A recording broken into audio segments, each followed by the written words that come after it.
Die Demokratie hier in Deutschland ist besser, als sie je in Deutschland gewesen war, aber sie ist vulnerabel, sie ist verletzbar geworden.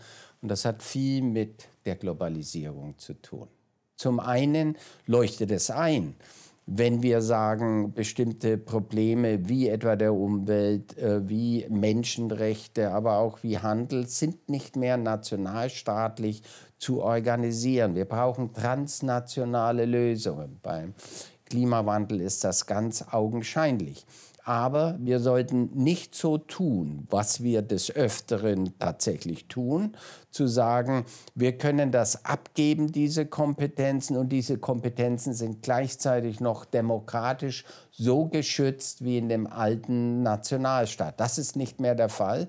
Auch die EU ist deutlich weniger demokratisch, als das Frankreich, Deutschland oder die Niederlande wären. Also eine Globalisierung hat Gestaltungsmöglichkeiten dem Staat aus der Hand genommen, oder besser formuliert, der Staat hat sie selber preisgegeben. Also bestimmte Entscheidungen, sagen wir etwa in der Besteuerung etwa dieser großen globalen Unternehmen, sagen wir, wie weit wir Handels- oder Industriepolitik selber bestimmen können, das wurde uns zum großen Teil aus der Hand genommen, nicht nur oder aus der Hand gegeben von den politischen Eliten, nicht nur den Märkten, sondern wir haben das auch supranationalen Regimen, wie etwa der Europäischen Union, übergeben.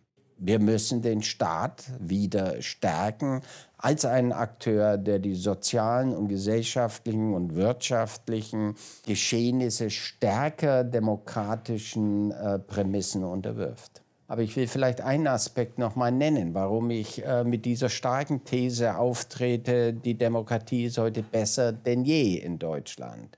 Denken Sie an die Rolle und die Situation der Frauen. Überhaupt kein Vergleich zu den 50er, 60er, 70er, 80er und auch noch 90er Jahren.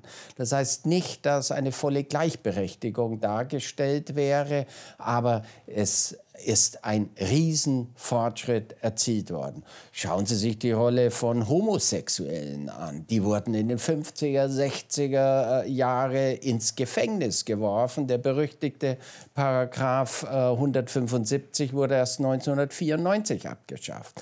Also, man braucht einen vergleichenden Blick, um die Probleme und die ungelösten Herausforderungen, die wir heute haben, tatsächlich richtig abmessen zu können. Und dann zu sagen, alles steckt in einer Krise, ist ziemlich unanalytisch. Das passt für bestimmte Zeitungen, aber nicht für eine wissenschaftliche Analyse.